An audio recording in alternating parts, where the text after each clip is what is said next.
some of those farmers. So local and organic product as much as possible, I think is a big one for us.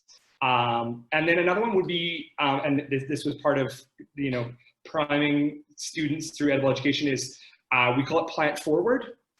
So mostly plants, and help kids understand why that is for both health and environmental reasons. So we've kind of built up the expectation that probably every third meal will have an animal-based protein, but also do a lot of legumes and other proteins. So I think that is a big one. I'm a believer in less but better meat. And I think there's a place for animal protein, but just helping students understand that educationally, but also living that out. And it's actually quite comical because there's one or two of my grade 6 or 7 boys that'll be like, where's my, these are tacos, where's my ground beef? And I'm like, we got refried beans or pinto beans today, right? There's a couple of those, but most of the time the kids actually don't realize that it's primarily vegetarian and or vegan meals. And then when there's chicken one day, they're excited about it, right? And I think they can appreciate that.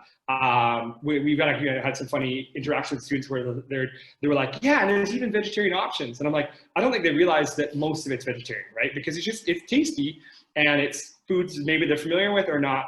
And that's allowed us to be able to try a lot of new things. And then also just reduce packaging and food waste. Yes, there is food left on kids' plates, but in terms of what I've seen as a classroom teacher, in terms of the level of packaging, we actually have, I call them the blue flight trays or prison trays. Kids love to eat off them. Everything we use is washed and reused, so zero disposable products. So from that perspective, even just the number of kids in terms of what they're bringing, what they're taking home, and what ends up both in the compost, garbage, and recycling, even just from kids' pack lunches, I would say we're doing a lot better from an environmental perspective in that way.